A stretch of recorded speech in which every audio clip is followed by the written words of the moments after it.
Today's review is sponsored by Just the Tip, the new at-home circumcision kit. Not responsible for loss of fingers. Watch it, Alan. I'm shooting.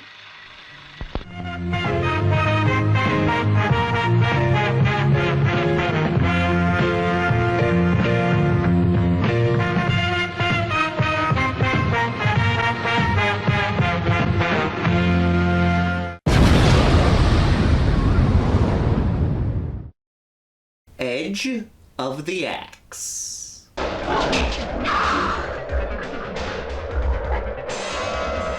This is a Spanish-American co-production from 1988. The slasher boom has pretty much come to an end at this point, with only a few movies coming out here and there. Of course, the genre would be rejuvenated in 1996 with Wes Craven's Scream. The movie takes place in Paddock County, California. This was very common when Spanish filmmakers teamed up with the American film industry. Movies that were made in Spain would take place in America.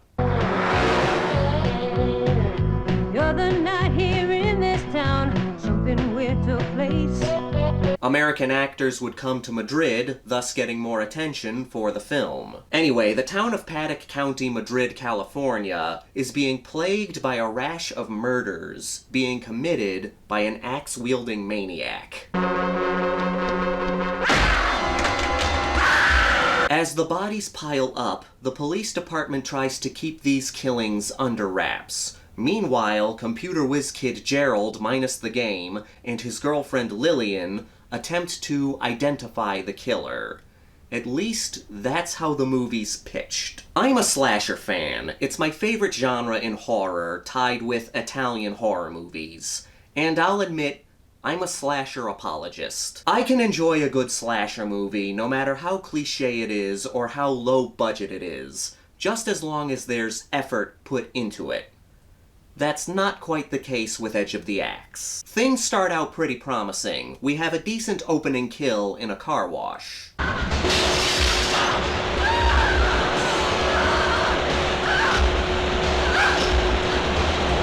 This is a good beginning. It reveals the look of the killer, which is simple but effective, which I like, and the car wash setting makes for a standout death. But here's where the first problem comes in. There is a decent body count, and the kills are well done, but they tend to blend together. This is the same problem that later films in the Scream franchise suffered from.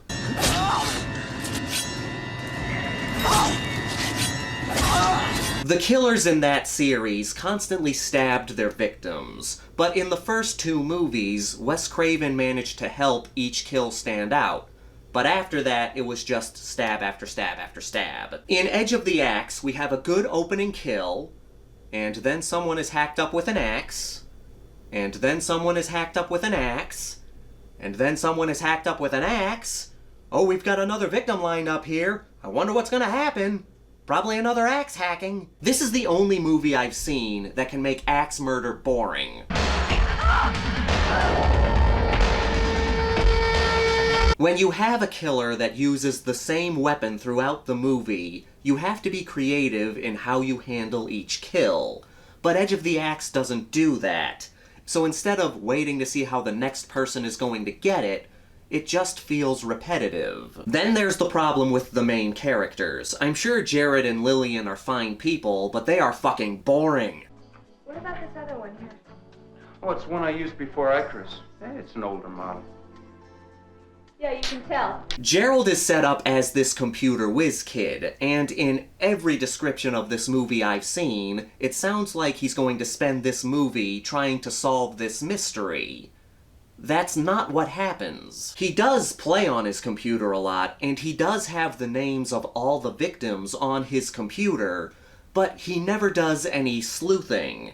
If he does, it's not portrayed that well. All he really does is make bad jokes about the murders. What do you want me to do, kill her? Oh, why bother? Just talk it over with the axe killer. I think he'd be happy to take care of it for you. It's not very funny. Other than that, all he does is spend time with his new girlfriend, Lillian. Now, Lillian is a character straight out of a soap opera, And again, in every description I've read about this movie, it's made to sound like these two are trying to solve the murders. But that isn't what happens. All they do is get wrapped up in each other's drama. You seem so mysterious. Well, we've only known each other a few days. Seems like a lot longer to me. I'm fine with horror movies that focus on something else while the horror happens around the story. The problem is, I don't give a shit about the main characters. They have little to no personality, the movie tries to make them interesting but fails miserably.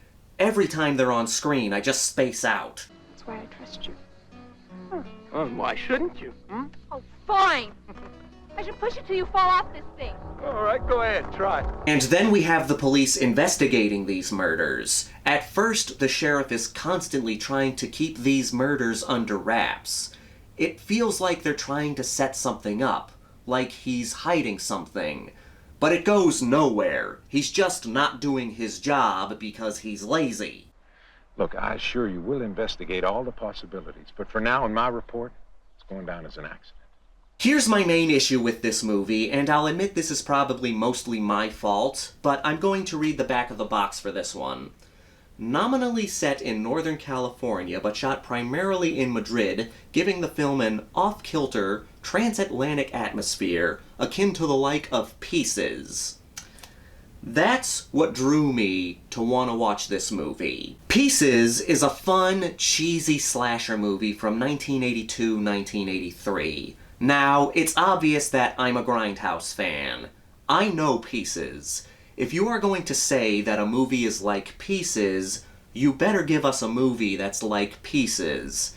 And when you compare Pieces to Edge of the Axe, you can see the problem. Here's Edge of the Axe. Here's Pieces.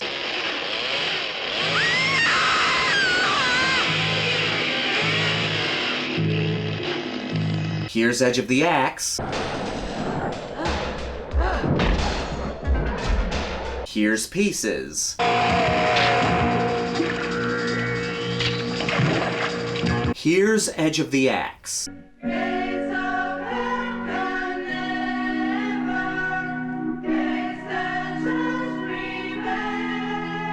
Here's Pieces.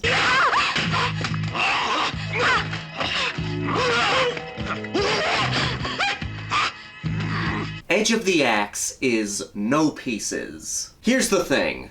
True, Pieces is a schlocky piece of 80s slasher cheese, but it at least has a personality.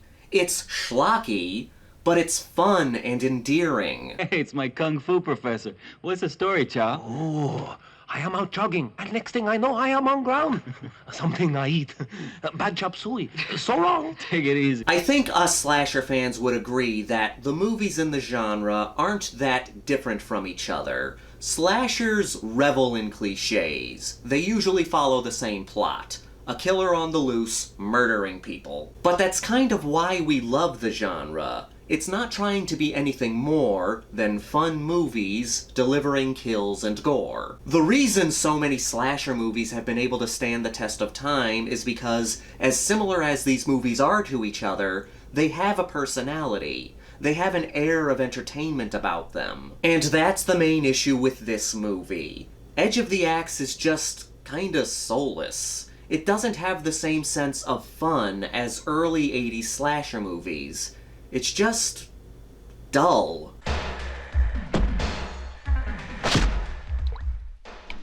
Put it this way, it took me 4 viewings to get through this movie. The first 3 times I kept nodding off. I would fall asleep, wake up completely lost, rewind to the place where I zoned out, make it another 2 to 5 minutes, then nod off again. So finally, during my 4th attempt, I started the movie from the very beginning, and started to nod off again. So after a few smacks to the face and putting myself in a less comfortable position, I was finally able to get through the movie. It should never be that much of a chore to get through a movie. Let's get to the Grindhouse rankings. We've got a body count of 8, I think. The deaths all blend together.